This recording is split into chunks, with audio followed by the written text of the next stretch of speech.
Broadcasting from Cincinnati, you're listening to the Ringside Reporter podcast. All the news from the world of boxing right here. Well, I'm talking to you the way I want to talk to you. Now, here's your host, Eric Lorda.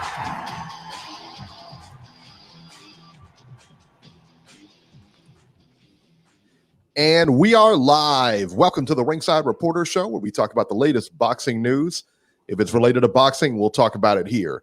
My name is Eric Lorta, and I'm here with my co-host, Joe Habib.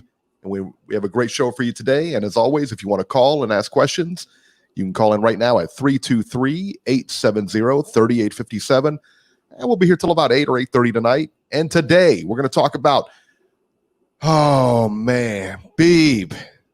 Jarrell Big Baby Miller pops again. Another positive test. Friend of the show. We'll have all the details here. I'm kind of bummed about this, Beeb. I'm lost for words. I was with you. Well, as soon as I read this, man, I was like, what?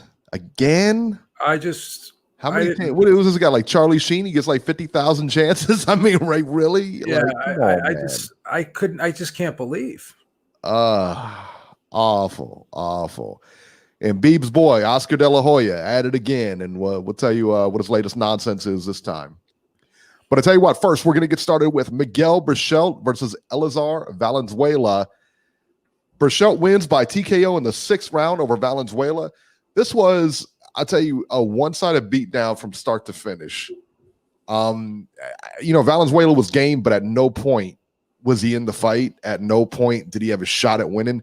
At no point should he have even stepped in that ring or been in that ring with Miguel Berchelt. Berchelt knocked him down at the end of the first, finished him off in the 6th. This now sets up a showdown with Oscar Valdez. That's if Valdez wins his next fight. I don't know about you, but I think Berchelt runs right through him, Beeb. I don't know, man. He looked pretty good last night. Now, granted, it wasn't against the stiffest opposition, but we've seen him before. Guy's tough, man. The guy's real tough. Yeah, he's real patient. Takes his time in there. Doesn't give you much to punch at. He doesn't make many mistakes. So but he's really good at picking up on his opponent's mistakes. So if you get a little over anxious against a guy like Berchelt and you make one mistake and you overextend on one punch and leave yourself open, he's going to capitalize. He's not going to let you off the hook. So no, and Valdez is good, but I mean, he's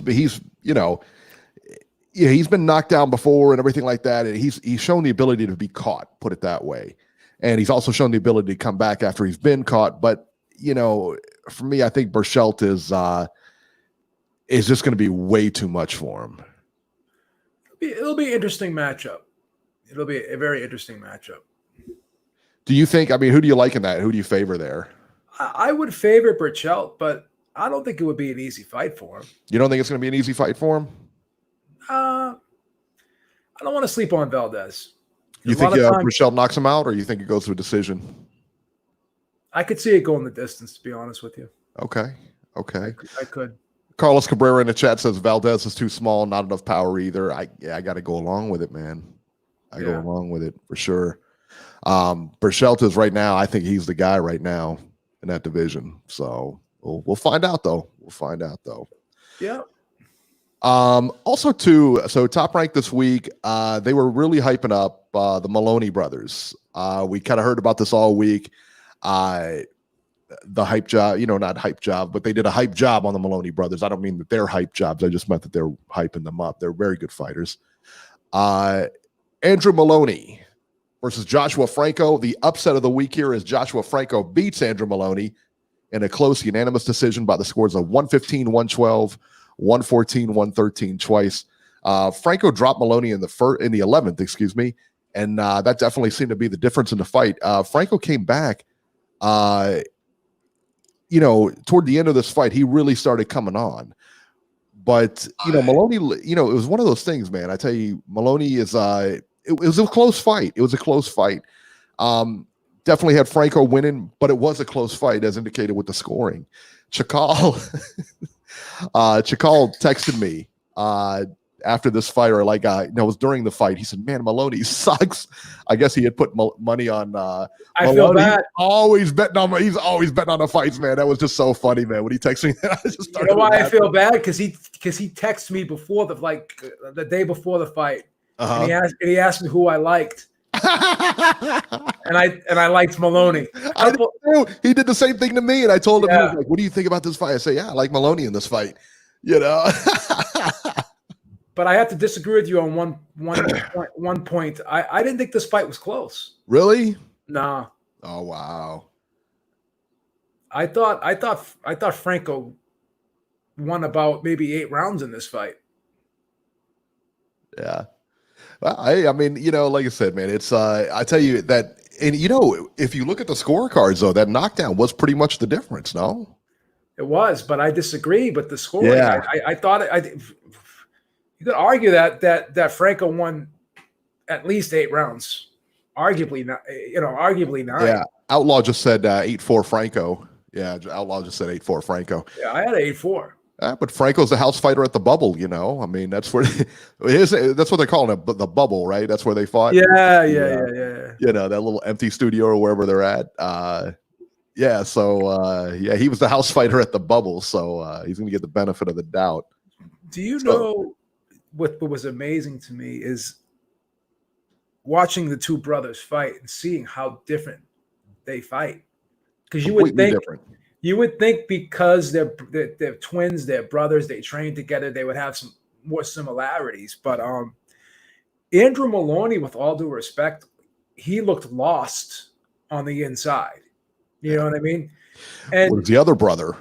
The other brother looked like a master on the inside. Right? He looked like, I don't want to get too crazy, but he looked like Chavez Sr. on the inside, the way he was positioning his body. Like, we talk about this over and over again, and I hate to sound like a broken record, but fighting on the inside is all body positioning, and that's all it is. It was mentioned during the broadcast by both Tim Bradley and Andre Ward. You have Maloney, who is an outside guy. He likes to stick and move. He likes to kind of fight on the perimeter, and he likes to circle his opponent from the outside, measure him from the outside, throw the straight shots. And when you are on the outside, you're able to stand tall, and you're able to not have to really position your head and shoulder outside of your opponent's shoulder.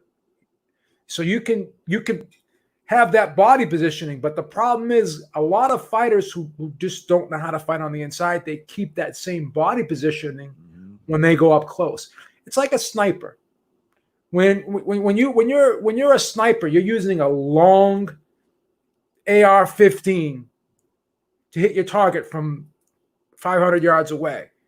But you can't use that same AR-15 with the same efficiency if you're up close on someone. That's when the pistol comes in handy. Right. See what I'm saying? It's the same in boxing. You can't be long and tall on the inside. You need to be short and compact. Case in point, comparing the AR-15 to the pistol, to the 9mm. So, and again, I want to point to a fight, Shane Mosley versus Antonio Margarito, because Shane Mosley's not a great inside fighter. He's a mid-range guy. Mm-hmm. But if you're not, not everyone can be a great inside fighter, but you're going to have to know how to nullify a guy who is a great inside fighter. When you watched Mosley in that fight, he would grab Margarito and he would walk him back and lean on him and put his weight on him and made it taxing for Antonio Margarito. And then he would push him off, and then he would punch off the clinch. So it wasn't like he fought him on Margarito's terms, but you got to take, if you're not going to fight a guy on the inside, you got to take that inside game away from him. And Andrew Maloney was not able to do that at all. No, he really wasn't. And I think, to your point, like you said, fighting on the inside is all about positioning, it really is. And you have to move, you have to put yourself in certain positions and everything like that. And one brother does it and one brother doesn't.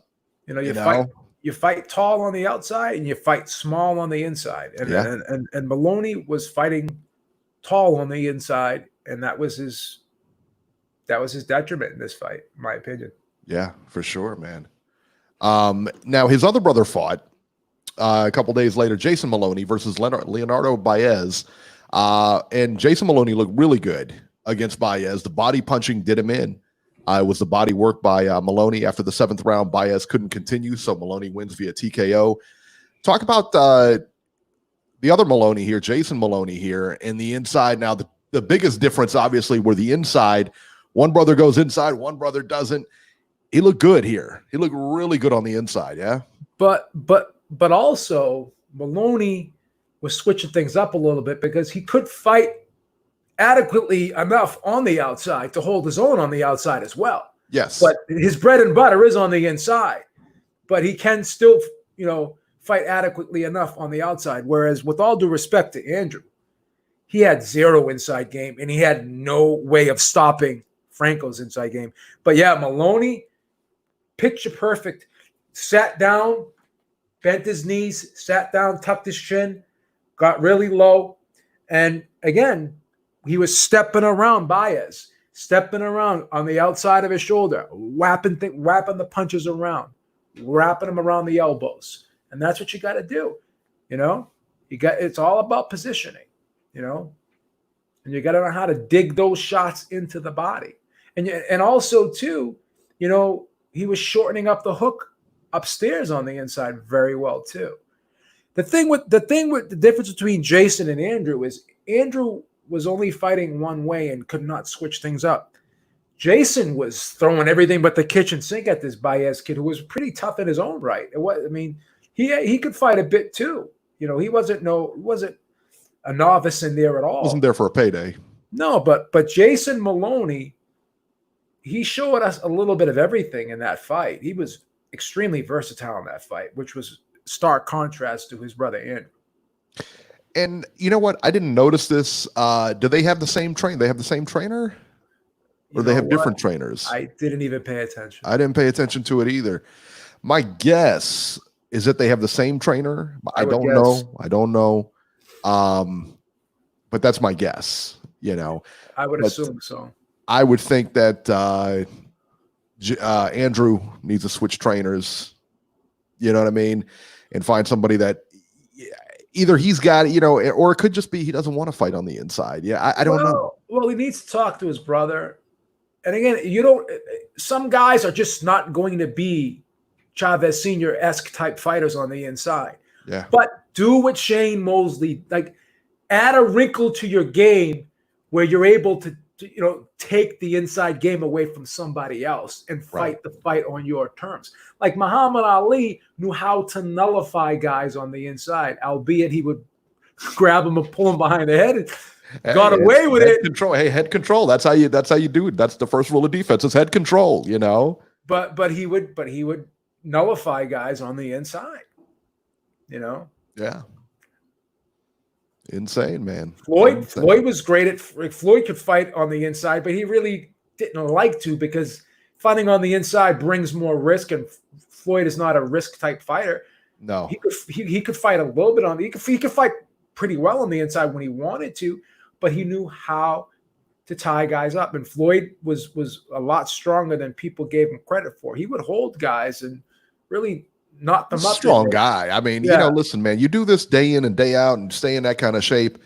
You got to be a strong guy. You got to have something there. I mean, they're all strong at this level. At this professional, they're all strong. But he's deceptively strong. I mean, if you could walk back Canelo Alvarez, a guy who was probably at least 20 pounds heavier than you on the fight night, that's, that was, to me, arguably his most impressive fight. As crazy as that may sound, because you can say what you want about Alvarez, but he had 40-something fights. He had beaten Trout. He had beaten good guys. No. He was a strong kid. I mean, the strength and everything didn't change. Now his boxing ability changed. Now don't get me wrong, he's improved a lot. Well, sure. But he wasn't no cupcake when he fought Mayweather either. Oh. He was too great. He had 45 fights. He was 45 fights in. He was already a world champion. Everyone acted like it was like an NFL team playing a high school team. Well, you know what it was. You know why? Because they look at Canelo now and see where he is now versus see where he was then. And that's why they say it was green. I mean, you know what I'm saying? I mean, but again, he had 40 some odd fights. I mean, or however many he had, you know. And look, man, I mean, listen, man, Floyd wasn't like Pernell Whitaker, you know, he couldn't knock you out, but those shots hurt, you know, and the same thing with Floyd. Floyd may not have put the punches together like, you know, and knocked you out at welterweight. Not a lot of volume. Right. Yeah. But those shots did hurt. It's not like those shots don't hurt. There's shots to the stomach, there's shots to the face, because I've never seen anybody just walk right through his shots and come at him. The thing is this, too. If you're hitting a guy perfectly clean and flush, and you're doing it enough times, it's gonna take its toll, you know? Sure. Even Paul Malignaggi said, I don't care. People say I can't punch. But if I'm hitting you a couple hundred times in a fight, the accumulative damage, you're going to feel it. You know what I mean? No one's going to sit there and say, oh, this guy can't punch. Go ahead and hit me. I love when they say feather fisted or whatever. Okay, well, you stand in front of Malignaggi, let him hit you. You tell me how light he hits. I'm not going to let Malignaggi punch me in the face. I'm not going to purposely let him punch me in the face. I'll tell you that. You know, I'll do everything I can to avoid those shots. I'm not going to stick my chin out and say, go ahead, give me everything you got. No. I ain't doing that. Especially with a guy who knows how to hit, knows how to turn his hips and everything like that, and put his legs in a punch. No, no, thank you. I'm good. I'll do my best to dodge that punch. I wouldn't even let Robbie punch me in the face for free. Oh, Robbie will tag you anyway. Right? You just see. Robbie said he's going to hit you in the face. You're going to get hit. I think Ringside Robbie could probably take me out if I let him hit me. If he hit me on the chin. Right? He's probably texting you right now. Tell Beeb to shut up. Eric, I would never hit Beeb. Why did Beeb think I would hit him, Eric? I'm not that type of person. I'll tell you what, Robbie's probably at the gym right now, just hitting the bags, you know. Probably, rah, rah. Have a picture of my face on Beeb, the like, Beeb. Fucking Beeb. Beeb. He's killing that bag right now. Right now, you know. Beeb. Every right hand he throws with bad intentions got your name on it, son. Oh God, that's hilarious. Carlos Cabrera said that Franco wasn't I think he said Franco wasn't the best opponent or something like that, or Baez wasn't that great of an opponent. I get you. I get where you guys are coming from. And, there's a good fight coming up on Tuesday, but I'm looking at the schedule and it's like, Jesus, man, I get it, but you guys got to start putting some effort in here, man. Let's put something together that's going to keep people interested. Yeah. Because, like I said, we got it and it's back and I get it. And it's been going on for a few weeks now. But quite honestly, man, the cards have left a lot to be desired. Put it that way. I give him a C. I'll give him a C. I wasn't crazy about that main event though last night. I wasn't crazy about that. That, it was a one-way run over. So one-sided beat down, man. Yeah, give me something here. It was a little bit too one-sided. Give me something here, man. Listen, I'm not asking for, we're not asking for Fury and Wilder here. I'm just asking for something, give me something here. Valdez, give me Valdez and Berchelt or something like that. That's not a money fight. That's not a big pay-per-view fight, but they'll probably put it on pay-per-view. Just give me something here, and the PBC, I think, was supposed to be back this week. Not going to be back, and we'll explain that here in a little bit. But yeah, I don't get it, man. I don't get it. It's we've had, like I said, man, we've had a lot now. We've had some time.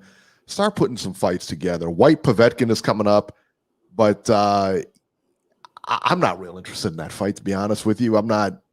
I don't hate it, but Povetkin's way past his prime. Povetkin's done. He's got a big name in the heavyweight division. We all know his name. But, come on, man. And what about Katie Taylor, Amanda Serrano? Those two can fight. You guys can put that on DAZN. They were going back and forth. Zena from Twitter, Vinny Paz's PR woman, sent me a link where the Eddie Hearn is going back and forth with not Katie Taylor, but Amanda Serrano on Twitter. And guys, just table it. And are you going to fight, man? Just give it a contract. Eddie Hearn is killing himself here because he should have had fights already going, especially over there in Europe where this stuff is dying down. Over here in the U.S., I get it because it's ticking up over here again. It's just back ticking up. What do we have? Like almost 40,000 cases today again, or something crazy. I know we had about 1,000 in Ohio. I mean, like it's ticking up over here. I get it. Over there, it's on its way out. So who knows, man? Who knows? It's frustrating though. It's very frustrating, man. Where did they want to stage that fight? Were they trying to put that fight in the United States or the UK? It was supposed to be in the UK, right? That fight? I would imagine in the UK. I mean, right now they could set it up anywhere. I mean, honestly, because it doesn't matter if it's in the UK or the US because there's nobody there. Yeah, but is there travel allowed from US to UK and UK to US? Is that even allowed yet? I don't know. Because there was a European ban, right? You know what? You could be right. So. But how is Dana doing it at Fight Island? That's where is that at? That's in I don't know if that's in I don't believe that's in Europe. I mean, no, it's in I want to say like the Abu Dhabi, I think. Is it? Yeah. Yeah, I don't know what that is. Oak Cliff General, salute, my man, in the chat. Got some new subscribers here, man. I know, I love it. Thank you guys for supporting. JC, salute. Outlaw, salute. Bronze Plumber, salute. Nice job, guys. Good stuff out there. Carlos Cabrera, salute. Rafael Dawkins in the chat. Good stuff, my man. Up late. Yeah, right? He's over there in England, man. Omar Aguilera. What are my thoughts on him? I don't have a ton of thoughts on him yet, to be honest. All right, let's talk about the upcoming fights here. So Tuesday, June 30th. Now, this is a fight I'm definitely watching, definitely making time for. Alex Saucedo versus Sonny Fredrickson on ESPN, 10 rounds, junior welterweights. Beeb, do you know where Sonny Fredrickson is from? The great state of Ohio. That's right. Titletown, baby. Friend of the show, Sonny Fredrickson, by the way. Friend of the show. He's a good fighter. He's a very good fighter. And you know what? I'm picking him to win that fight. I would concur. I'm picking him to win that fight. Love it. Salvador Braceno versus Josue Vargas, 10 rounds junior welterweights on the undercard there. July 2nd, Thursday. Now, Jose Pedraza versus Miguel Lapierre, 10 rounds junior welterweights. That fight got moved and will take place. It was canceled because of somebody in Lapierre's corner tested positive. I don't know if it was coach, his manager, I don't know, somebody. But that fight got moved to July 2nd, so that will hopefully take place Thursday. And then Jose Enrique Vivas versus Carlos Jackson, 10 rounds featherweights. Albert Bell, also from the great state of Ohio, versus Mark Bernaldez, 10 rounds junior welterweights. And Robesy Ramirez, jerking the curtain on that card here, versus Adan Gonzalez, 6 rounds featherweights. They're keeping that guy busy, and I think they have to keep that guy busy. That's the guy that beat him. Huh? That's the guy that beat him in his first fight. Is that the guy? Yeah, they got him back. Nice. Big rematch. That's going to be great, man. Yeah, well, I mean, yeah, you kind of wonder, man. Got to wonder, man. So they've been keeping him as busy as possible, and I think that's a good move. When you come out and you lose, he came out to a huge, a lot of publicity rolling behind this guy. He's a gold medalist, everything like that. He beat their guy, Shakur Stevenson, and comes out and gets beat in his very first fight, man. That's not a good look. No. So hopefully they can call it a hiccup, nerves, whatever. It was a shocker. Yeah. And then due to July 4th, there's going to be no fights this weekend, but then they'll pick up on Tuesday and Thursday of next week. Tuesday, Thursday. It looks like Tuesday and Thursday. I don't know. It doesn't matter. So let's see here. Yeah. All right, and that's it. That's it. Oh man, he got Tio. Stop hating. Title Town, baby. Title Town. Why are you hating on it? Can't hate on Title Town. Yeah, you can't hate on that, man. Can't hate on it. Carlos Cabrera just said Saucedo is a heavy favorite. I get it. I know he's a heavy favorite, but I'm telling you, Sonny Fredrickson can bang. He can fight, man. He's a good fighter. We're going with Fredrickson with the upset. Man. Title Town, baby. That's what we're going with. I'm riding with Fredrickson, man. He's riding with it. What are you going to do? He's riding with it. We're riding with Fredrickson, baby. He's a friend of the show. Ohio's my third home, man. Yeah. What? Third home. Oh, I got Manchester. I got that flat in Manchester. You got the flat in Manchester. Massachusetts is gonna cease to be my home because I'm getting sick of this shit here, man. Driving to New Hampshire to go to the gym. Tell him about that story because he told me. All right, so I read on Facebook today. Beeb was talking about going to the gym. He said he likes the arc trainer, which I don't really care for because it's just too. I don't know. It's weird. To me it's a weird movement. But you said it's better on your knees than the elliptical or whatever. Yeah, but I saw this post. The elliptical was hurting me a little bit. Huh. I didn't even realize I was getting like lower back pain. I was getting pain. Okay. And then the way your foot goes like downward instead of like it's not. Yes. Okay. Manny Gatillo says you guys are delusional like Donald Trump. So B posted today, and he said he went to the gym and he really likes the arc trainer and everything like that. And I said, cool. I said I didn't know the gym's opened over there, you know. So we get on air. So before we start talking, we get on air. I'm talking to him and stuff like that. And I said, you go to the gym today? He's like, yeah. And I said, so they open up gyms down there. B, tell him. This governor is a pussy. He won't open up anything. He's adding. You know how everyone has phases like phase 1, 2, and 3. We have phase 2, step 2. And then he's not opening up the gyms here until July 6th. And then I'm hearing that the gyms are you have to make an appointment to go to the gym now, and you can only go for an hour.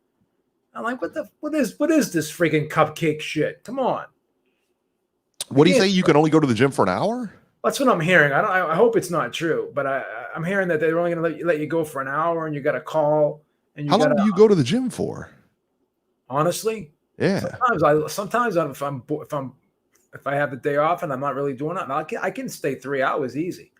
Really? My average gym session's 2 hours. I like do an hour cardio, man. I do because I do like low intensity cardio, so I like to do like longer. I like to do long, state cardio. I'm not like these fucking guys going like. Not like HIIT sessions or anything like that. I try to preserve my friggin' joints, man. I don't. Right. I'm just trying to burn fat and the slow, steady state helps you recuperate from the weights because it's good for your circulation and it gets the blood flowing. And I like to go to the gym to feel good. I don't like leaving the gym feeling beat up. You know what I mean? Yeah, for sure. Those days of doing wind sprints are over. I got fucking jacked up knees anyways. That ain't happening. And 1 hour, huh? That's crazy. Yeah, I mean, I like to preserve my joints too. That's why I just sat and watched TV today. You know, I'm not trying to do anything heavy. So you went to where to go to the gym? You went to all the way. You live in Massachusetts, and then I had to drive 26 miles, 40 minutes to New Hampshire to go to the gym. That's a dedicated guy, guys. You got to give him some dap for that. Yeah. JC said you got to invest in a home gym. I got an exercise mat. That's all I have in here. Why don't you? Yeah, I was thinking about that. Why don't you get an elliptical or like one of those machines? Ceiling. I'm gonna see if I can get an arc trainer because the elliptical, the ceilings are too low here. Yeah, or look on Craigslist. I'm sure they got equipment on there. They always got like exercise equipment on there. Yeah, I love walking though. I've been doing a lot of walking outside. I love the walking. I love it. I love it too. Like when there's a nice day or something like that. Yeah, walking's the best. But you do like crazy walks though. I mean, like I go for like 2 or 3 miles or something, anywhere from like about 2 to 3 miles or something like that, just to walk around the neighborhood. I do like 8-mile walks. Yeah, you're like insane with it, man. You like go. That one you texted me was like 16 miles or something like that. I did 14 miles yesterday. Jeez. Yeah, I walked 14 miles yesterday. I like doing cardio, but see, I like to do. That's why I don't do crazy intensity cardio, because I like to do it. So if I like to do it where it's like pleasurable, not like like I said, I don't like fucking killing myself. Right. You know? Right. Yeah, for sure, man. I hate that achy feeling in my joints the next day. So yeah. Raphael Dawkins says cycling is the best. Cycling is good, man. We got that Peloton. That's nice too. It's really good. And it doesn't, doesn't really hurt your knees or anything. Yeah, my sister cycles. Yeah. JC said gym equipment's on demand. I believe it. Yeah, it really is, man. There's a lot of stuff like since we've been locked down, a lot of stuff like on, that you wouldn't think of, like that Nintendo Switch or whatever. That's my daughter want to try to find one. Ain't nowhere to be found, stuff like that. I mean, yeah, a lot of stuff is like that now, right? Yeah. So we'll see. All right, let's get to the news here. We're going to start this off, Beeb, with our train wreck of the week. Where else could you start? Right? This is so disappointing. Oh, boy. Friend of the show, Jarrell, Big Baby Miller, popped for PEDs again. Jarrell Miller tested positive again for a banned substance. And I don't know, the rumor is that it's a substance that he's already taken. You know what I'm saying? Like, let's say he's been banned for it before. He's been popped for it before. So it had to be like a PED like last time or whatever. So it wasn't, whatever, Carl Moretti of Top Rank had this to say about the situation from Boxing Scene. He would be placed on temporary suspension by the Nevada State Athletic Commission on Monday morning. We are currently working on a replacement opponent for the main event on July 9th. Carlos Takam has incidentally stepped up for that. Now, I don't know whether he's going to fight or not, but he's told him he's ready to fight. Miller hasn't fought since November of 2018, Beeb. He hasn't fought until, Dawkins said it was GW 1516, and that was at whatever it was whatever that was last time. You know what that is? It's steroid, right? It's technically it's a PED. It's not really a steroid, but it's a SARM. It's what's called a SARM. And I remember that. Yeah. It's a fat burning thing, but it's really good for stamina. This is why I think this guy has some stamina issues, because he keeps taking things that enhance stamina. And I heard that like if you take that stuff, you can do cardio like for days. It just gives you such an energy boost, man. Where do they find this stuff at? I mean, for real, like if I wanted to get like some GW 1560, you can buy that shit online. Yeah, they sell it online. What? You can get that online.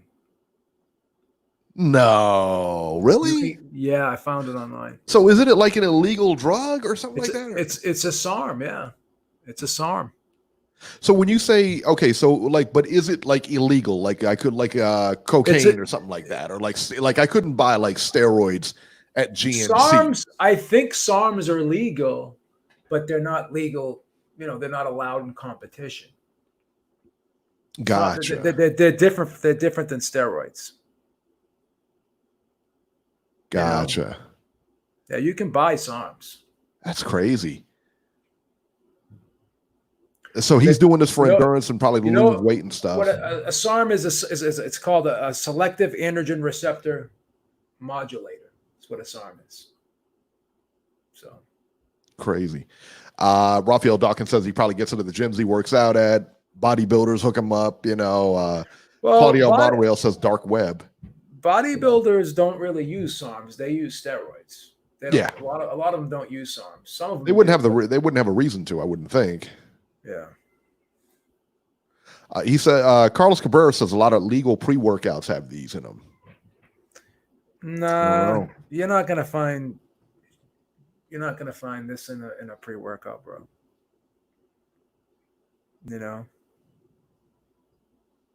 Yeah. I don't know, man.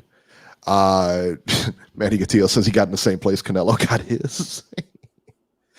I guess SARMs are illegal now, I guess, but people are still selling them on the. So, okay, SARMs are legal to buy in the United States when you buy them at a supplement store, and if the SARM you are buying is in capsules for human consumption and is labeled, okay. But how much, what I'm real curious of, like, of this GW 1516, if they put them in, like, say, pre-workouts or whatever, okay? Yeah. Whatever you buy them or in capsule form, like, you're not going to buy, like, it's probably going to be mixed with other stuff. So I kind of wonder, like, how much he's taken. You know what I mean? You know what the real big downside to taking these SARMs are? It really does a lot of damage to your liver if you take them long term. Really? Yeah, they're really bad for your liver. Wow. Yeah. Raphael Dawkins says it's very toxic. Wow. I don't get it. Get it. What did I tell you when this whole thing went down last time with Anthony Joshua? All right. He's getting ready to fight Anthony Joshua. This whole thing goes down. And I said, if another promoter picks him up, it's going to be suicide. I said, Eddie Hearn called this. I mean, Eddie Hearn, you got to give props to Eddie Hearn on this one. I mean, he called it. Yeah. I said, it's going to be suicide if another promoter picks him up because you're just asking for trouble. And here it is. I mean, you got a guy you give him another chance. Bob Arum picks him up. Why Bob Arum picked him up, I have no idea. You give him a chance. You put him on your ESPN card. All right. Main event, not even a co-main. You put him on the main event with all eyes on him because there ain't no other sports going on right now. You put him on that main event and he does the same exact thing. Not even, doesn't vary it up. He does the same exact thing. I don't understand, man. I really don't get it. Like, did you think you were not going to get caught? You know what I mean? Did you really think you weren't going to get caught? Let me tell you what. The thing is, man, it's got to be like a self-sabotage kind of thing. Because I'll tell you what, it's almost like he doesn't want to succeed. I don't know what it is, but like he gets close enough to it and he's just got to be, there's something there. There's some kind of mental shutoff. 92 AKU says train wreck of the week should have been Top Rank. You're right. You're 100% right. You're 100% right. I mean, that's the other thing. I mean, Bob Arum, to take him on was just a stupid move. And hindsight, of course, being 2020. But I said this to begin with. I said, if I'm a promoter, there is no way I can sink any money into this guy. None. Because you don't know. How much money is Bob Arum sank into him now? How much did he leave him hanging now? That's a big deal.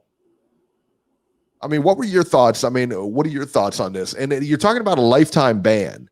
People are talking about a lifetime ban. He won't get a lifetime ban, but quite honestly, his career is over. I really believe his career is over because I think they'll probably throw the book at him. No one's going to take a risk on him now because you don't want to put him in, get a card together and not know if this guy, if this guy's going to get popped for something. And the event has to get scrapped. I mean, he's hurting a lot of people here. He's hurting the promoter. He's hurting, the network. He's hurting everyone that's involved in putting the card together. What about this was the fight with Joshua. That was life-changing money. You know what I mean? That was life-changing money. Mm-hmm. And I'll tell you another thing. If he beat this guy, I believe it's Forrest. I don't know. It was a squash match. He goes out and he looks good. I mean, Tyson Fury could possibly be next. That's not a stretch. They're both promoted by the same guy. Yeah. That's not a stretch at all, man. Yeah. I don't get it. It's a shame, bro. It's really a shame. And so he cost himself money in that respect. But that first one, I mean, how would you? I mean, listen, man, I'm not a psychiatrist, I'm not a doctor or anything, but how would you have felt watching Andy Ruiz just demolish Joshua in that first fight, and you're at home on the couch, and you couldn't be there because you cheated, and you do it again? There's got to be something there. There's got to be some mental thing there, man. I'll tell you one thing that I think is the problem with him. He's an extremely lazy, undisciplined person. And usually people who take PEDs are guys who don't really want to put the effort in to work hard and get to that point. So they're looking for shortcuts. And this is a guy that just doesn't live the life of a fighter. I'm suspecting. I think he likes to eat. He doesn't like to do cardio type things, endurance type things. He probably enjoys lifting weights because it's not really a cardio type thing. He's all about being big and heavy and being strong and stuff. But you can't just take that into the ring with you when you know you have to go 12 3-minute rounds. And it's tough to say, I get where you're coming from, but the guy, the guy was a kickboxer. He's a high level kickboxer. Yeah. And he's probably taken drugs his whole career. Yeah. I mean, you remember what are those shows? Remember those shows, To Catch a Predator? You remember that with Chris Hansen or whatever, that guy from, I don't know what he was from, but all those guys, once they got caught, they all had the same rap. This is my first time. I never did anything like this before in my life. They all had the same rap, and this is the same thing here. I never did it. Is blah blah blah. And this substance that he's taken, this SARM that he's taken, is all endurance. Like, this thing is just for endurance. That's why everyone's saying, how can he be so heavy and throw the amount of punches he throws? How does he put up such fall? Like, see the amount of punches he was throwing as a heavyweight? Yeah. You know what? I never thought about it, but you're probably right. He's probably been doing this his entire career. He's probably doing this because Glory. Listen, man. I don't think Glory has a real stringent testing protocol. Put it that way. Well, here's the thing. Bellator doesn't test for PEDs. Really? Not to my knowledge. I thought they did, but I don't know. Not to my knowledge.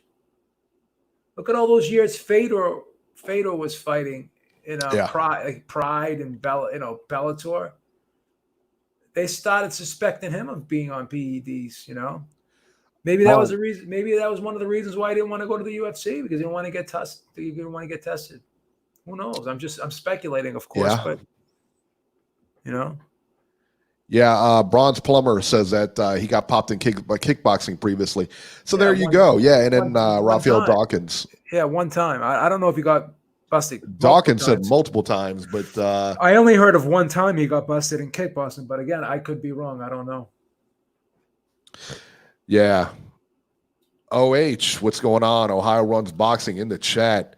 My man. There it is. Yeah, but I tell you, man, he's just I don't know, man. He's this is gonna be a tough one to come back from. And I mean, so do you think? So let me ask you a question. Do you think he comes back from this? Do you think he fights again? They got to give him at least a 2-year ban after this one. The last one, they try to pull that loophole thing, and he didn't. I don't know that he got suspended, but they said, well, he wasn't really in a fight. He wasn't he wasn't really sanctioned. Something about he didn't have a license. They found some loophole, some stupid loophole or whatever, where they couldn't do anything or something. But listen, man, he hasn't fought since November of 2018. I think they'll institute at least a 2-year ban on him. All right. They put a 2-year ban on him. I would say so. Yeah. At least they're not going to ban him for life. They'll put a 2-year ban on him. So at that point, it'll be 4 years. How old is this guy already? I don't know. I think he's 30, 32-ish. Yeah. So that's it. I mean, yeah, I think he gets Raphael says he gets a 2-year ban. I think he gets a 2-year ban also. Yeah, but I think that's it. I don't think he can come back from this. I don't see him come back from this. I mean, that's the point, is that Raphael says he's 31. All right. He's 31 years old. So puts him at 33. He'll have been out for about 4 years. He hadn't fought since 2018.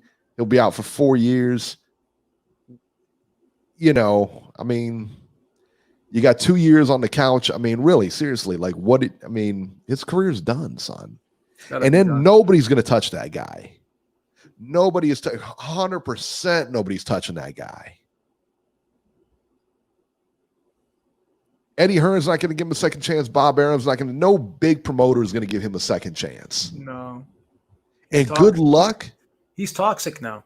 Yeah. And good luck getting a title shot. You know what I'm saying? Even if he gets a comeback, he's done, son. He's finished, bro. So it doesn't matter at this point whether he gets if he gets a 2-year ban, he's finished. Yeah. You might as well just go back to teaching karate or whatever it was you were doing before you got here, man. You're done. And again, man, you think about all that money that he flushed between last time and this time. Dawkins says he's going to blow up to like 400 pounds. Yeah, Nacho says he's a pariah at this point. He'll be playing Nintendo he'll be playing Nintendo Switch for the next 2 years. Yeah, that's if he can find a Nintendo Switch. Yeah, good luck finding those. Tell you what. I'm still looking for one of those, you know what I mean? Yeah. Elaine was like, she was like, I want a Nintendo Switch. I'm like, I can't find them, man. What do you want me to do? I can't find them, man. Oh, all that stuff is gone, bro. It is. It's all gone, man.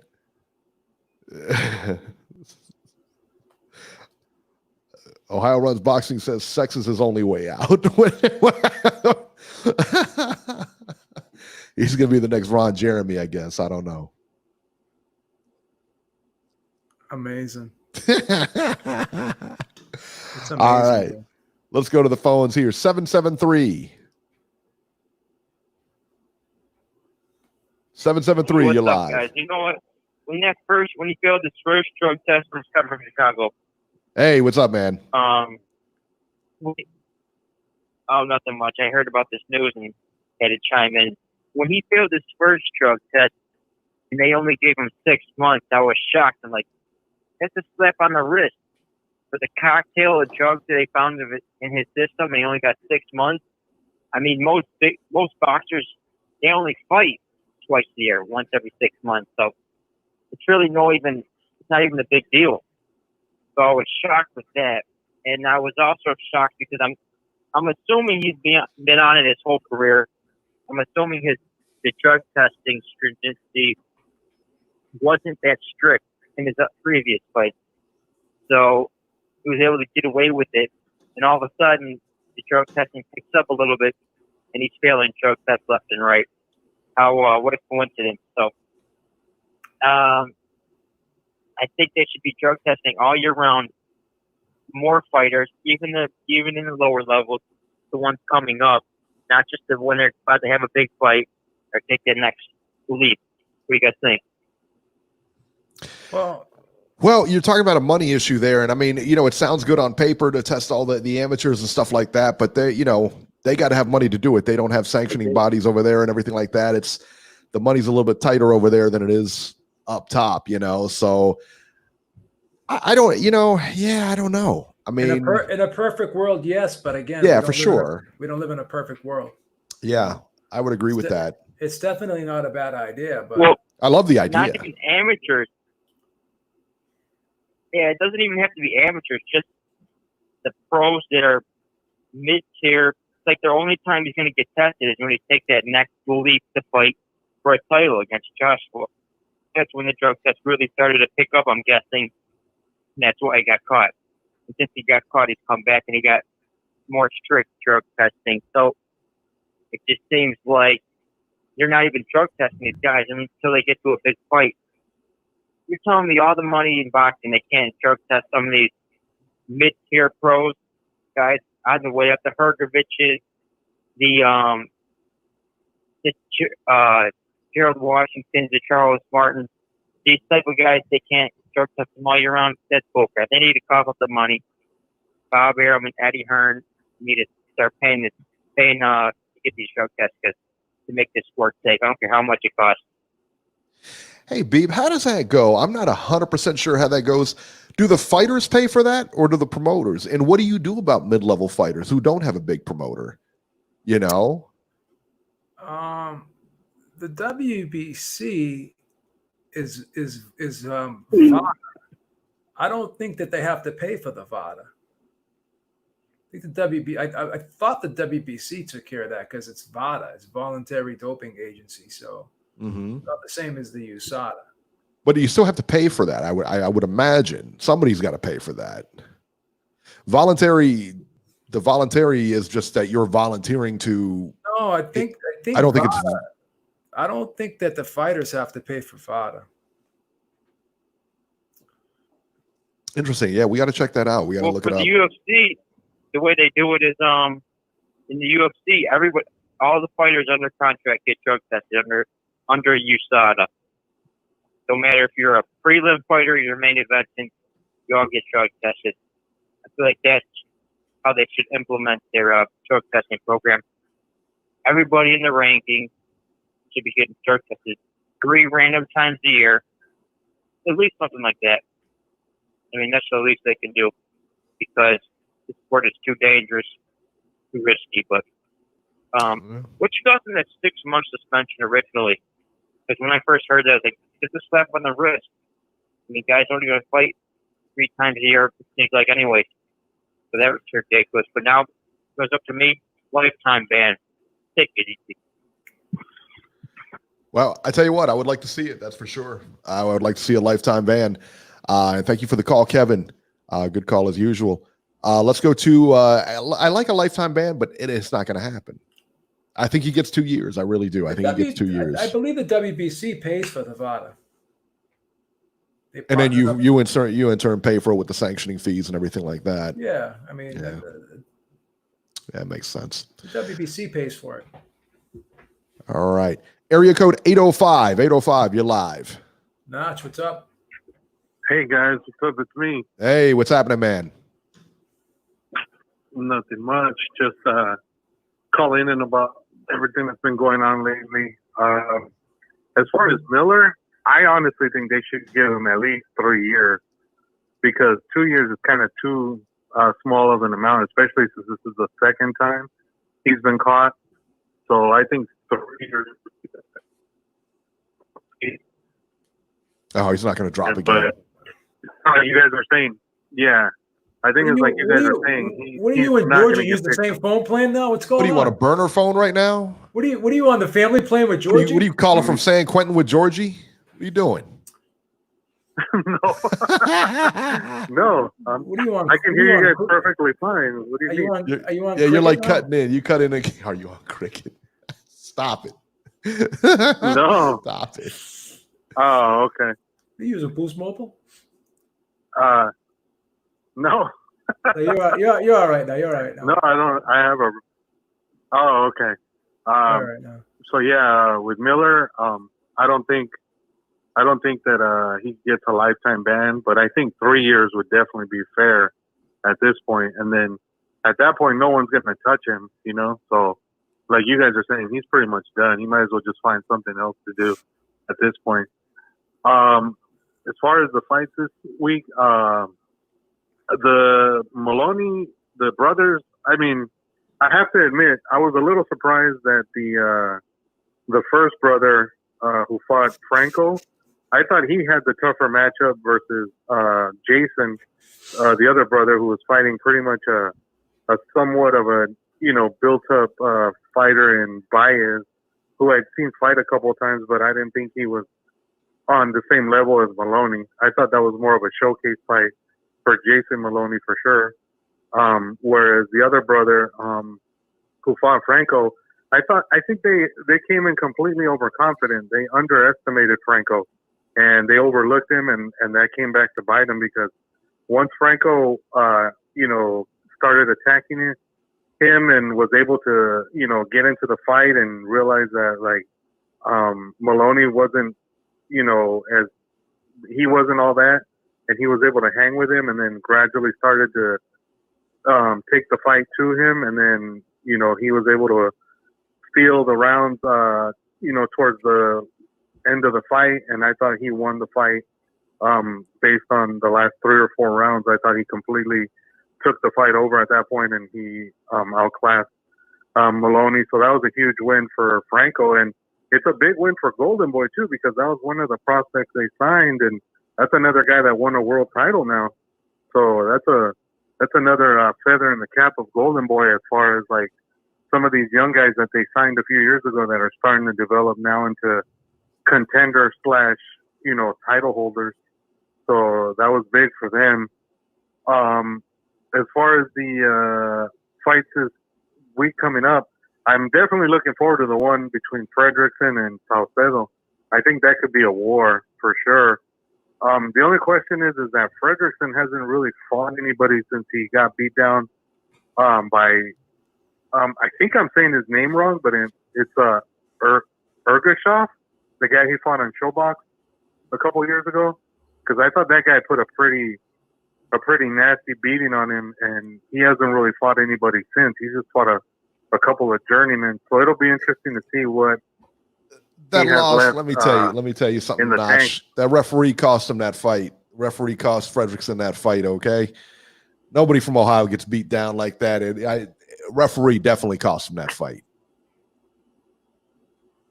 Yeah, I think his corner should have stopped it, to be honest, Eric. I thought they let him hang around too long. Nah. I thought that kid took a little bit more of a beating than he should have. No way. I mean, I don't know. That's just me.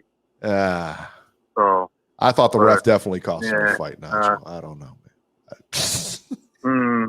Okay. Well, like I said, we'll see how he does on Tuesday.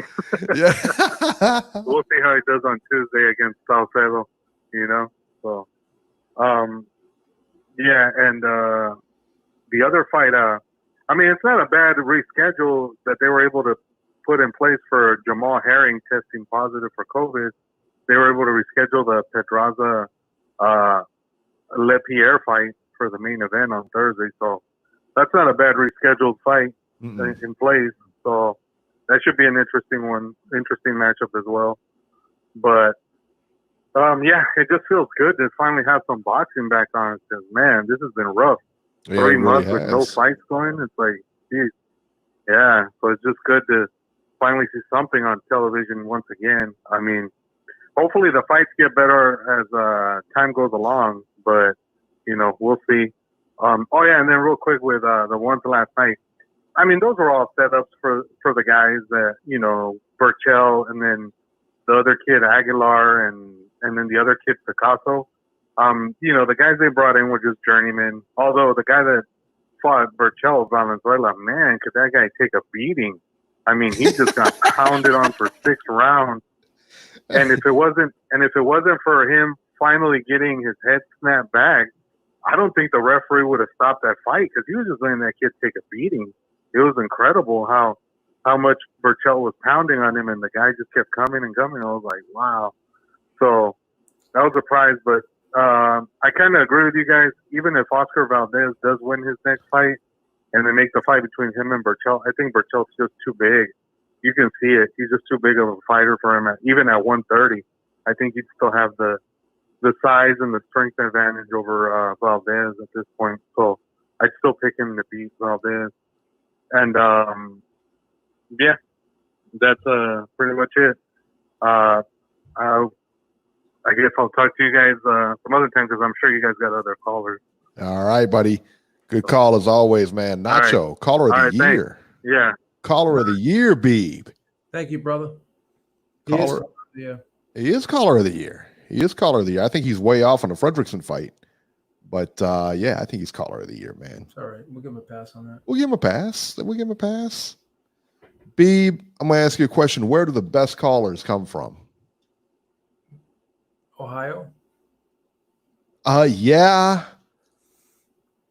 614 Columbus. You're live. What's good, guys? Ohio runs boxing. Oh, what's happening, man? Take it easy on Eric today. Don't go in on him too hard, man. Don't go in on Eric too hard, man. Ever since Coach C traumatized him, he's been Coach C. Let me tell you what, I laid a beating down on Coach C. I haven't seen him since. Where's he been? He's been back in that rock under North Carolina or wherever he's from. Jail. He's in jail for assault after he destroyed you. He's in jail for assault, son. He's hiding under a rock somewhere. Hey, you guys, you remember the story a couple weeks ago with the Olympian who tested positive and she said she got it through sex? Yes. Yep. Right? Y'all remember that story, right? Yeah. You trying to say that Big Baby Murray was a lifetime ban. Oh wow. That's what Big Baby. That's his only excuse to get from getting a lifetime ban. He would have to say it's through sex. Maybe if he has to say it's a male partner, but he would have to say that. Whoa, we are going down a big rabbit hole with that one. Maybe he could say he slept with her. Hey, maybe he could say he slept with her. He got it basically from her boyfriend through her. This could be a real soap opera. He could say, "Hey, I was in the room. We had a threesome." Say we had a threesome. So maybe, but that's, hey, this is the last resort. If put this on next videos. I'm telling him, you have to go this route. You have to go this route. Oh, he's gonna do something. Teachers got off of it. He's gonna be desperate. He's gonna do something. You have to go back. But you know what? I think this is it with Big Baby. He's never had confidence in himself to fight without it. And I don't know about you guys, but as long as he's been on TV, he still looks like crap. You know, he looks like crap at times. Yes, he throws a lot of punches, but he's not really an exciting fighter who's on PED. So imagine him not on PED trying to fight. I remember, I was saying this before, I remember being in high school. If I didn't have my hair cut and if I didn't have my earrings on, I didn't have confidence to talk to women. He just wasn't going to get me to talk to any type of women unless I had my little bling on and my hair cut. Like Samson. I'm not say, what do you like, Samson? Right. Hey, I think we all have those type of things where, well, we lack confidence in something, and we have to, sometimes we grow out of that. But but for him, I just think it's the PEDs. He's never felt comfortable. He don't think he can fight without them. And when you throw away $6 million, then you get signed to Top Rank, and you blow that. It's just showing him that he just don't have confidence in his ability. And a lot of people can say what they want. I just don't find him. I don't find confidence in him. I don't think he's confident and worthy to be putting gloves on. Especially when fighters are dying in the ring and you still cheating. It's just enough is enough. A lot of people agree with you. A lot of people agree with you. I agree with it. I agree with it. 100%. 100%. He's right. Here's another thing about the guy Rick. Before I get off, Rick, what's his name? Glacier. He always attacks Al Heyman for everything. But here's Top Rank, who's responsible for signing a guy who had a bad history, okay? Mm-hmm. Top Rank signed him. He ain't mentioned Bob Arum. He ain't saying nothing. He's not putting the blame on Bob when Top Rank should get some of this blame because you signed this product. You signed this guy. This is your investment. Why are you not monitoring him? So they do get a little bit of the blame. I'm sure nobody said. They should get some of the blame. Because here it is, you've given this guy another opportunity. They look like idiots right now. What? They do. They really look like idiots right now. You're right. They look horrible right now. Yeah, that was a dumb move, man. That really was. It's a bad look for them. I like I said, man, I called it when they did it. I said that was a stupid move by Arum to do it, man. That was bad. And hindsight's again, man. Yeah. Hindsight's always 20/20. But how naive am I? I believe that the guy could get, could probably make good on a second chance, but I was dead wrong on that. Now, listen, guys. Ohio has been involved in the last probably about from the last since Boo Boo Ray Mancini, since he had the death in the ring. Then we had one in 2015 in Youngstown on Jack Lowe's card from the kid from Detroit. He lost by Taylor. It was I think Sean Taylor. He got killed in the ring. Then we had Charles Conway out of Cleveland, Ohio with Patrick Day. That happened. My question to you guys before I get off: when are we going? Is we going to wait till a boxer die in the ring from a guy testing positive for PED? in order for them to change this? Is that what we're waiting for? That's my question. That's my call, guys, and I'm out. All right. Hey, as usual, good call from Ohio. Ohio runs boxing. Catch him on Facebook, man. Catch him on Facebook. If you guys don't, man, he's always got good stuff on there. You know, he brings up an interesting point. Are we going to wait till somebody dies in the ring to try to clean it up? But in fairness, you talked about Ray Boom Boom Mancini and Dooku Kim. There was no PEDs involved there. And as far as the Charles Conwell thing, I don't think there was any PEDs there. And as far as the kid from Detroit, I don't know. I don't believe there was any PEDs involved there. I see where he's going. Yeah, the sport is dangerous enough as it is. It's dangerous enough, correct. Even without the PEDs, add the PEDs onto that, and it magnifies the danger even more. So I think, correct. I think that's what he was trying to get at. Yeah. And again, that's where it's going to go south. Yeah. Is when something like that happens and somebody gets hurt, and they find out the guy is on PEDs. That's going to be the problem. Yeah, and he's right. And unfortunately, you're looking at a sport that's not well governed. It's not well sanctioned. It's not well governed at all. It's the wild, wild west. It really is. And PBC tried to come in and they tried to, I think they try to put that UFC model in where they're trying to sign X amount of guys, get X amount of guys in their stable, and they're, and they have their own governance and everything. And I loved it. I love the idea, but they, for whatever reason, were not able to follow through with it. It's the wild, wild west scenario here. And it's going to get worse before it gets better. That's for sure. Yeah. So speaking of PBC, Inside PBC has been canceled. Jason's crying about it already. That show sucked, man. He loves that show. He fucking loves that show. Does he really? Oh yeah, that was like watching that. That was like, to him, that was like watching porno. He used to get off on that he used to get off on that show so much. The show was terrible, son. He loved that show. It was like a giant love fest. That's all it was. Oh my god, it was so. It was horrible, right? It was so corny, and they never, they never mentioned Terrence Crawford's name on. They didn't any other fighters. And I get it. It's PBC show. I get it. But I mean, at least, something. Well, at least Max has his show and he talks about all the fighters. Yeah. Yeah. I mean, that's how you should do it. It's a boxing show. I get that you were not going to have, fighters from Top Rank on there. I understand that. But come on, man. I don't get it. Yeah. And Nacho says Jason must have broken the TV when he found out PBC was canceled. Oh, he was crying. Jason's on suicide watch.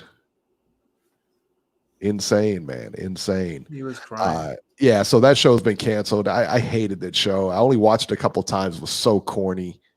Come on, man. Jamel Herring, who was set to fight July 2nd. Not going to fight now on July 2nd. He was tested positive with COVID. His fight's now been moved to a different date. Now, he was asymptomatic, right, Beeb? Yes. Yeah, he was asymptomatic. So, did you see the new rule they have now? If someone in the fighter's camp has it, but the fighter does not, then the fight can still go on. With before, if someone in your camp had it, then the fight would get canceled. But what they're doing though is they're testing the fighter very stringently to make sure he doesn't have it. So it's not like they're not testing the fighter. And we wonder why. You know what? I'm gonna just go on a rant here. We wonder why the cases in the U.S. are higher than anywhere else in the world. You wonder why. This is why. Because you guys are morons, man. Because you know what? In Europe, that stuff's already on the way out. Because they've done the right thing. They've quarantined. They've locked everything down. They've done everything they needed to do. What do? We open up bars. Everybody flocks to the bars. They got all these protests outside. Everybody flocks to wherever they're going. They wave their freedom around. Well, we can do what we want, blah, blah, blah. And they go down there, and now all of a sudden, a couple weeks later, what happens? It spikes, and it spikes big time. So now the bars that were open now have to close again. And you know how much money that's going to be? Those small businesses aren't going to recover from that, man. It's ridiculous, man. It really is. Stop being stupid about it.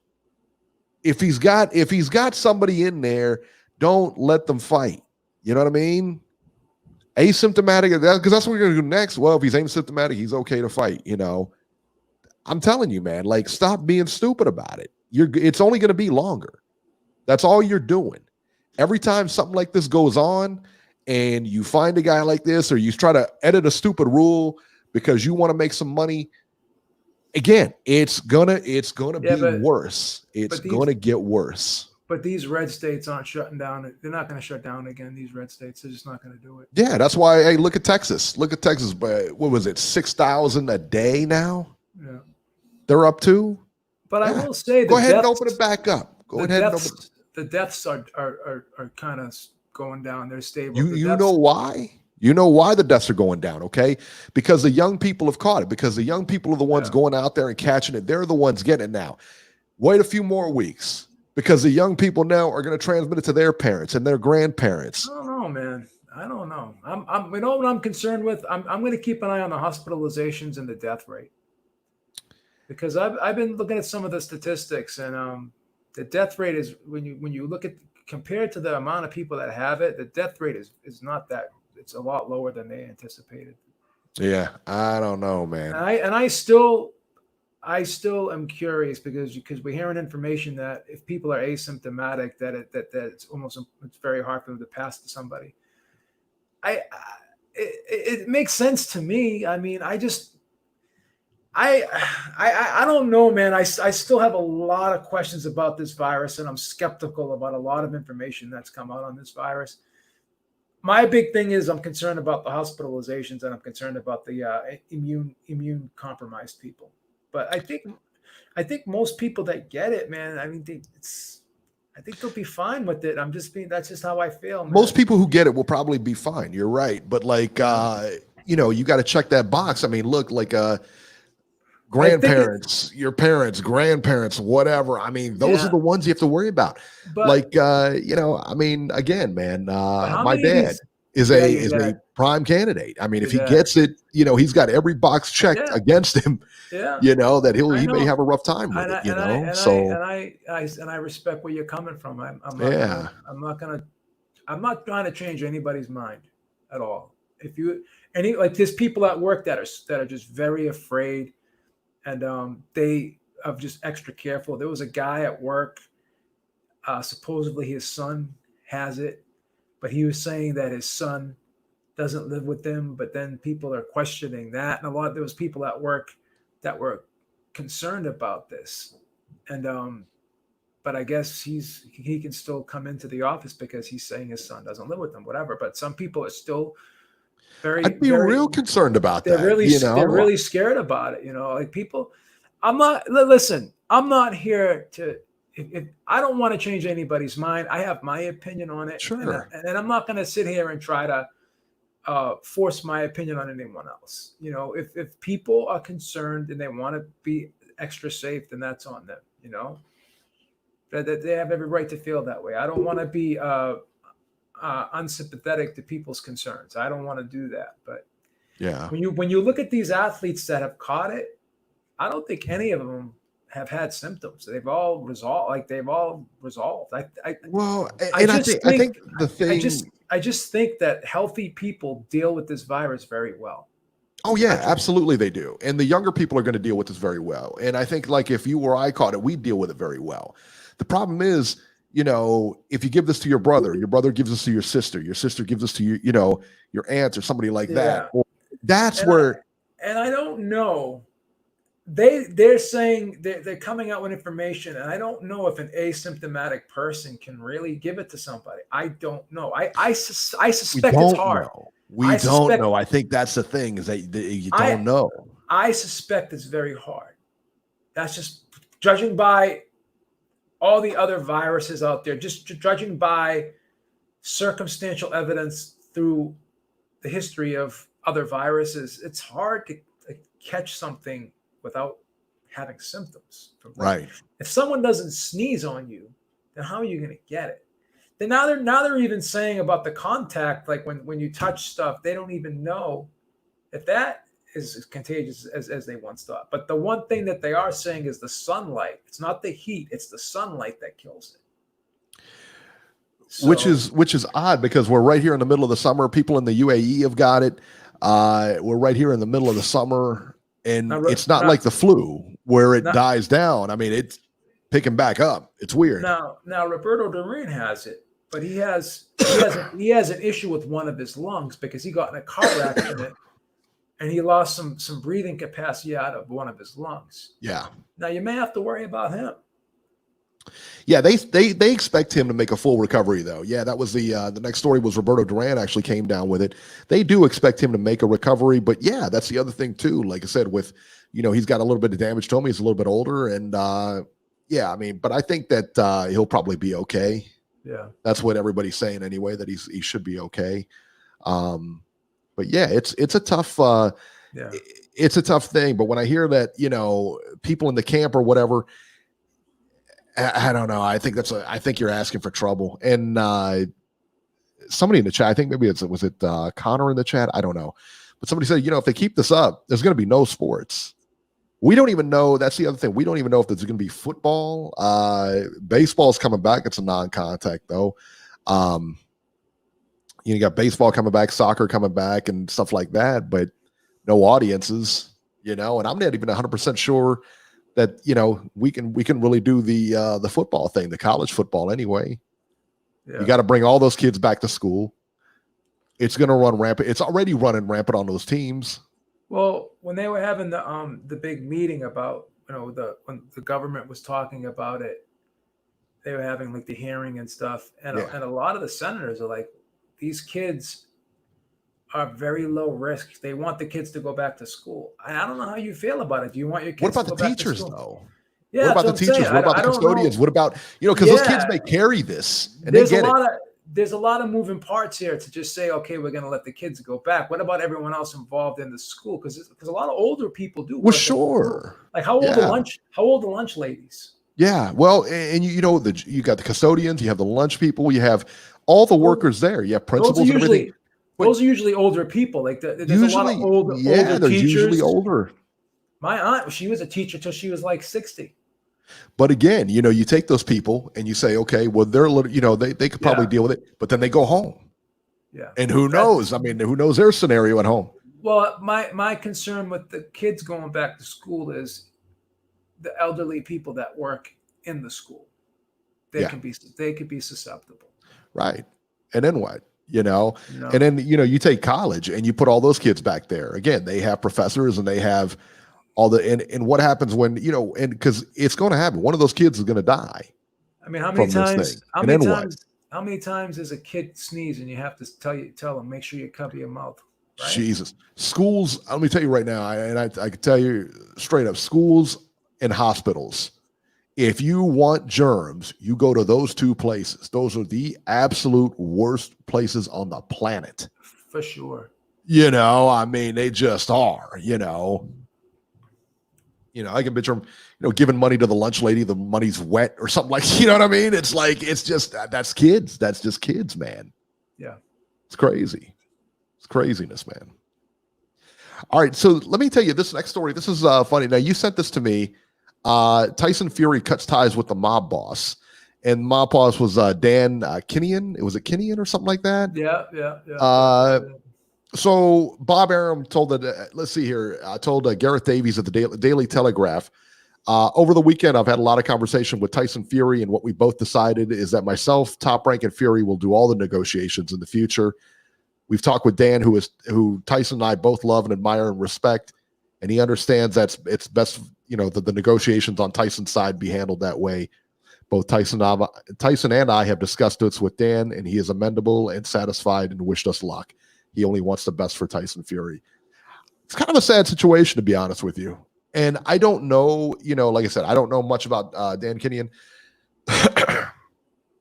Maybe he's had his problems in the past and stuff like that. But I guess for publicity reasons, it's a bad look for the world champion to be juiced in with the mob. It's bad for any, but it sucks, man.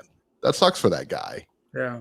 because again, he's never been arrested for it, never been no convictions. No convictions. That's correct. No convictions. Bob's been convicted of bribing fucking Bob Lee of the IBF. So Bob's got worse record. Right? Yeah. I mean, so I think it really sucks for that guy. I think it's really unfortunate. I feel bad for him. I do. I really feel bad for him, and I feel bad that Tyson Fury was put in this situation. You know, the problem with the whole thing with Tyson Fury, man, he's got like a bullseye on his back for whatever reason. Everyone is really looking to dig down deep for dirt on Tyson Fury. Every time like he's a champion. Ever since he won the belt, people have been going real hard trying to, like, with the glove gate, with the boar meat stuff, and all this, like, it's just now they got this story. Like they're just not gonna leave this guy alone, man. They're gonna keep going at him and keep going at him, keep going at him. Like, what's wrong with Tyson Fury? Why does the whole world have why does a lot of these boxing people have an axe to grind with Tyson Fury? What did he ever do? Bronze Plumber says Irish government said Kinahan killed 18 people. You feel bad for him. Listen, wasn't convicted. All right, so wasn't convicted. But why is he in jail if he killed 18 people? Yeah. So there it is. I mean, it is what it is, man. Ice Cube and Dr. Dre said they kill people too on their albums, right? Right. I mean, anyone can say anything. Yeah, everyone's a gangster. Yeah. Hey. Everyone's a gangster on social media, but let's look at the facts. He didn't do it. Hey, it is what it is. So he said, why is he not in jail then? I mean, what did he do to keep himself out of jail? Well, hey, maybe his guys don't rat. I don't know. But look, man, it is. Hey, he hasn't been arrested. You can't. Or hasn't been convicted. It's what it is, man. We can't just go off of rumors and hearsay. No, we're fair over here. You've been convicted. You've been convicted. But again, if the glove doesn't fit, it doesn't fit. What am I going to do? That's it. Jury said what they said. Is what it is, man. What are we going to do? That's right. Check this out. So Oscar De La Hoya, your boy, recently gave an interview. And this was this is runner-up, by the way, for Trainwreck of the Week here. De La Hoya recently gave an interview to Ring Magazine and stated he was thinking about a comeback, but not an exhibition, Beeb. He wants to fight the best out there. He wants to fight the guys, the best out there, the best boxing has to offer. Quote, I actually want to see what Tyson does first, De La Hoya said. I have been working out. I've been training. I've been staying in shape. Obviously, I'm not in fighting shape yet to go 12 rounds. I'm sure I could get there. We'll see. I want to see Tyson perform, see how his reflexes are, see if he can go past 3 or 4 rounds. We'll see, and then I'll make my decision. What's Tyson have to do with your decision? What does Tyson have to do with your decision at all? First of all, I don't think Tyson's coming back.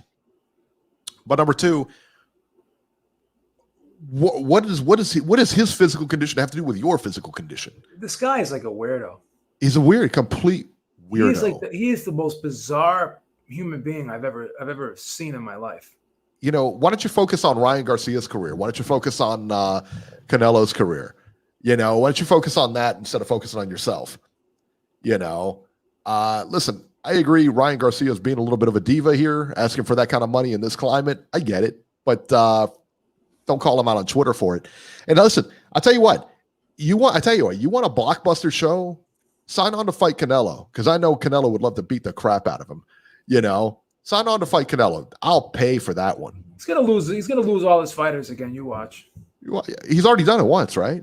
Yeah. Because he was slipping. He was, doing coke or whatever he was doing. Dressing up like a chick and messing with kitchen utensils. I don't get him, man. I really don't get him. He's gonna lose all his fighters again. You watch. Yeah. Outlaw said he was trolling. He does this every few years. Yeah, but you know what? Instead of doing this, why don't you do something to help your fighters? Yeah. Why don't you do that instead?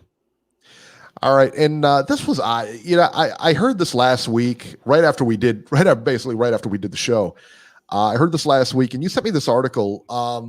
And I got to be honest, I didn't really get the article or what they were trying to say. The article honestly looked trumped up. about something about with him and Floyd or whatever. It didn't make a lot of sense, to be honest. But Juan Hangman Yothin, the TVE as we call him here, has not retired. We sourced this from a social media account that said he was retired, and then he came back out and says now he's not retired. He announced he's still fighting. I got to be honest with you. Does anybody really care? I mean, he's 54-0 and he retired, and it's a big. Obviously, Mayweather's got a better resume. We all get it. Nobody's heard of anybody Manny Yothin's fought. I get it. Well, you're pissing all over this guy's career. What's going on? He's a champion. I'm just saying, Beeb. He's TBE. Either retire or don't retire. But what are you trying to do here? Attract attention to yourself? Like, come on, man. You posted on your social media that you're retiring. And then 24 hours later, you said, no, I'm not retiring. Floyd DM'd him. Said, keep it up. He said, Floyd DM'd him. Said, hey, keep it going, kid. Yeah, keep it going. What was that? Okay, so you read the article. The article that you sent me, it's almost like they were trying to make a story out of nothing. It was one of the most ridiculous articles ever written. Right? I mean, because he was trying to say that Floyd had something to do with it. There's no proof that Floyd had anything to do with it. Sometimes that channel that you sent me, sometimes they have good news and sometimes not so good, I mean, the boxing media as a whole leaves a lot to be desired. Jesus, do they ever? It's ridiculous. Awful stuff. But I mean, do you really care if this guy retires? I mean, what does he try? I don't understand. He retires and he unretires. Nobody cares that much. How much run does he get outside of this channel? I got to be honest. Like, how much run does this guy get? I was going to send him an appreciation letter. An appreciation letter. I was going to send him something. Thank you for the great memories. Thank you for the great memories of the fights we never saw. thank you for letting us, watch your beautiful storied career play out over the years. Thank you for letting me watch you defend the title in a high school gym with 12 people there. There's nobody there. Oh, that's not fair. This is a guy that is a world champion, 54-0. 54-0, man. 54-0. Knocking them down one by one and still standing tall with a 0 at the end of his ledger. And you should be ashamed of yourself, Beeb. And you are just taking a piss all over this guy's career. This is disgraceful. I'm sorry. I think I might have went a little bit too far. Give the guy some credit. He's a world-class boxer. Just because he's you know what this is? You know what this is? This is size discrimination is what it is. We have all types of discrimination in this world. We have gender discrimination, right? We have age discrimination. We have race discrimination. Now anyone under a certain weight is irrelevant to you. What? I disagree with you, Beeb. I disagree with you 100%, and I can prove it. I can prove you're wrong. I can prove you're wrong. My favorite show of all time was on Fox, and it was like the Midget Bachelor. It's like reality show, right? Where you had this midget guy, and he had all of these girls, and they were like midget chicks, right? They had like midgets there, and then they brought in regular sized chicks, and he had to choose. He was taking showers with them and everything. It was the best show ever. It's not midgets though. It was little people, but they were called midgets on the show. I don't understand that, but they're little people. So I don't, because that word that you just used is unacceptable. That's what I said. That's why I didn't use it. You said it 3 times.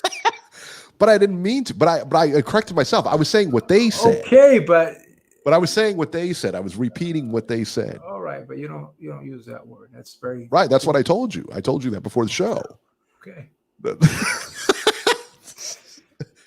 You're a mess, man. You're a complete mess. Stop it.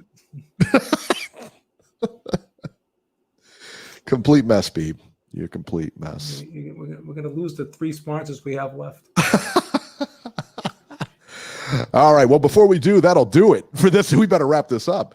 That'll do it for this edition of Ringside Reporter. As always, you can catch Joe Habib on Twitter at JHabib1. Find our YouTube channel at ringsidereporterlive.com. And on Twitter, you can find me at ringside73. And we will see you guys next week. All right, guys.